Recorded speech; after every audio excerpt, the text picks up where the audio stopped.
Hello children, wish you all a very pleasant morning.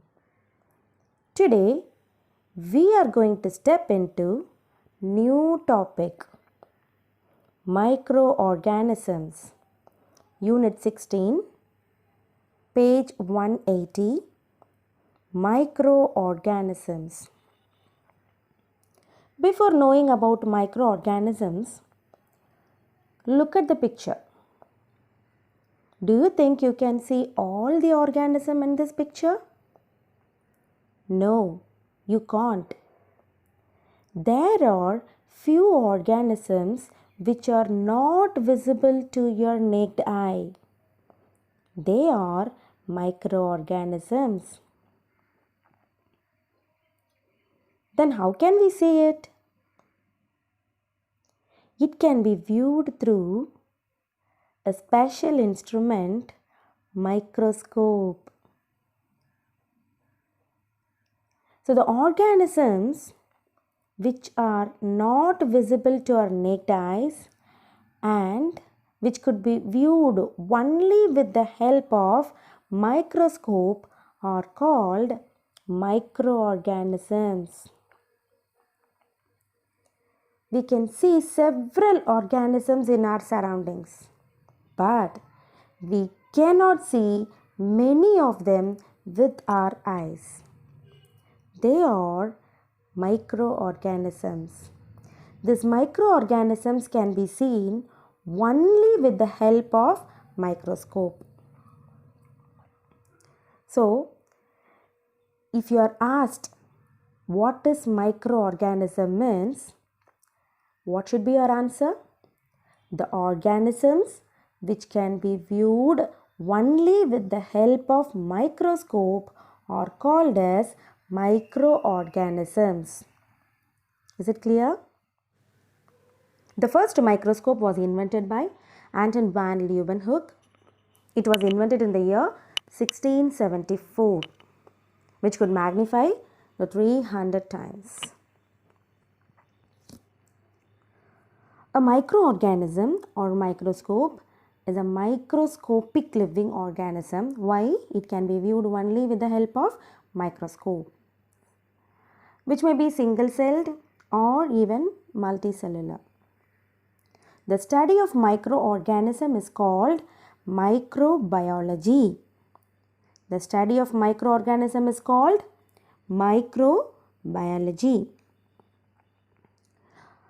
It is a subject that began with the discovery of microorganisms in the year of 1674 by Anton van Leeuwenhoek.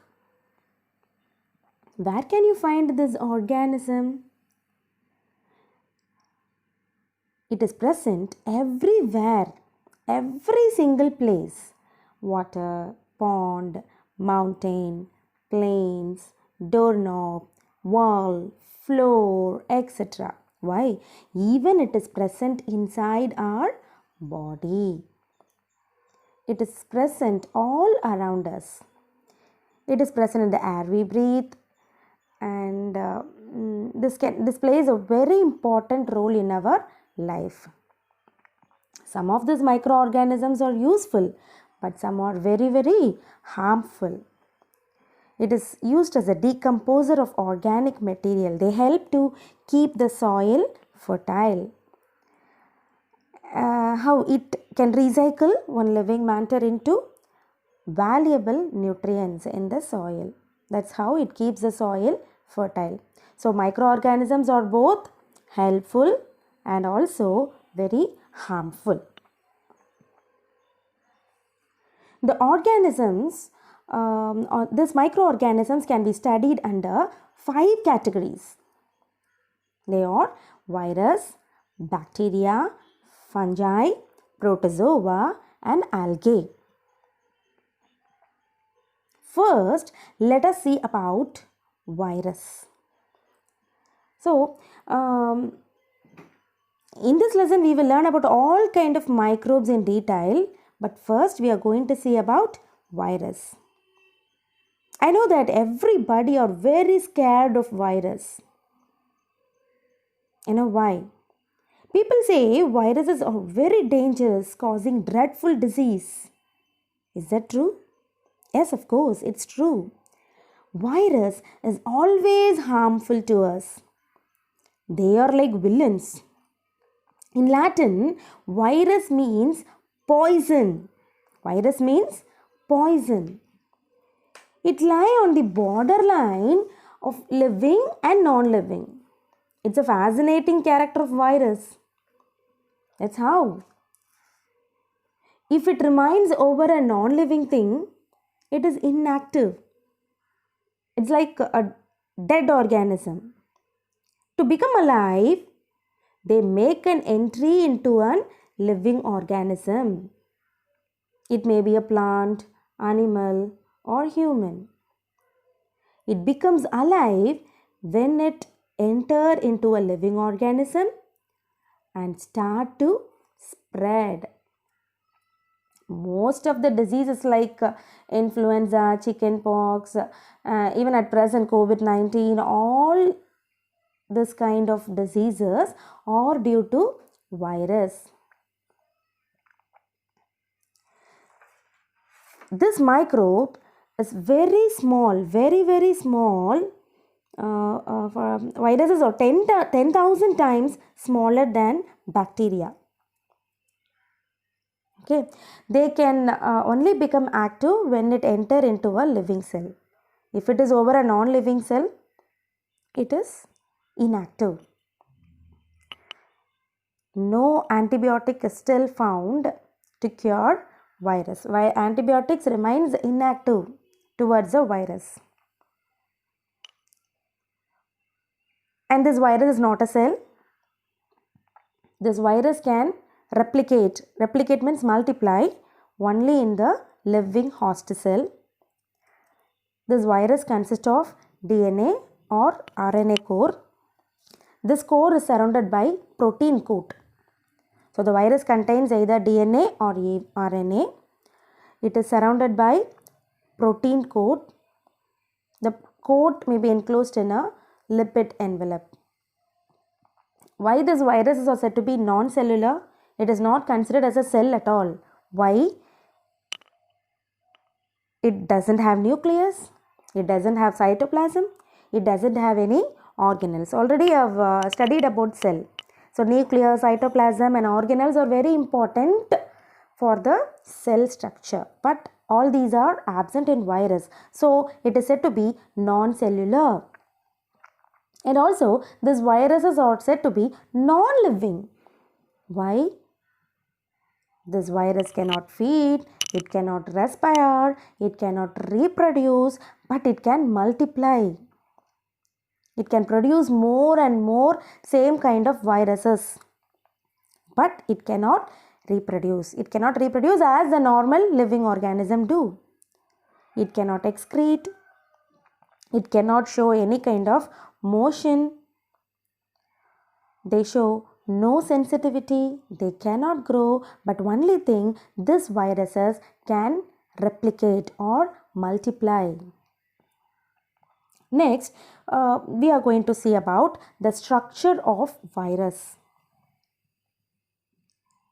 The structure of virus. The virus contains a core DNA or RNA. In the middle, you can view the genetic material that is made up of either DNA or RNA. What is surrounding this DNA or RNA? That is protein coat. So, protein coat covers the DNA or RNA. And in some viruses, this protein coat is covered by envelope. This envelope is made up of proteins, lipids and carbohydrates. The envelope surrounding the virus are made up of proteins, lipids and carbohydrates. And these envelopes have spikes which help the virus to attach to a host cell. What is host cell? The virus where it is living. Okay, so it has what? Spikes to attach itself to a host cell. This virus can cause diseases to plants, animals, or even human beings. There are different shaped viruses which causes different diseases. It can affect all the living organisms. This virus is always harmful. It is bringing dreadful diseases to the living organisms. For example, they do common cold. Common cold in the sense it can affect the throat. Even a very harmful disease, AIDS, HIV virus causes the very harmful disease AIDS. The general characteristics of virus. This virus contains either DNA or RNA, but never both. They are obligate intracellular parasites. They can only replicate within the host cell. They are pathogenic.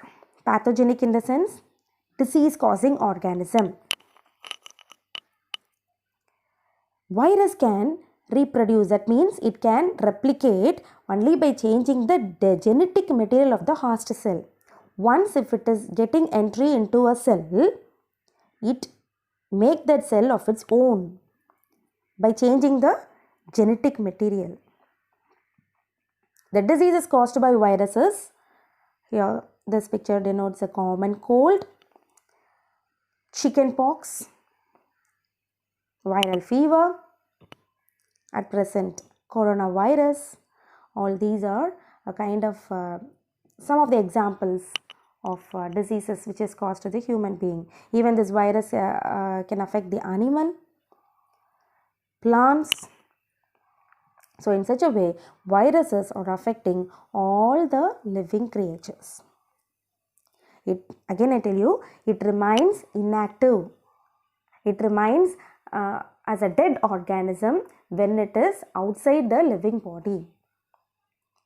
And it becomes active. It starts to live when it enters into a living organism. So this virus need a living cell to replicate. Next, shapes of virus. Different shapes of virus. Here, influenza virus. What is about influenza virus? This is a spherical shaped virus. This virus can cause seasonal epidemic disease such as flu. Especially this flu occurs during the winter season, right? Then tobacco mosaic virus. This is a virus infecting plants, especially tobacco. It causes discoloration in the plant. And next, this bacteriophage. This bacteriophage, it means a virus which infects the bacteria and it reproduces inside the bacteria. And it is much used in the genetic research. Okay children, so in today's class we have seen about virus. Remember few points which are very important. Viruses are the well-known microorganism, very minute in size. This is made up of genetic material, either DNA or RNA. It is otherwise called poison. The study of virus is called virology. The study of virus is called virology. So the main character of this virus is it acts as a non-living organism when it is outside the living cell. It starts to live when it get entry into a living cell. It's very dangerous microorganism. Okay, so these viruses are 10,000 times smaller than bacteria. And also we have discussed about different shapes of virus. Thank you children.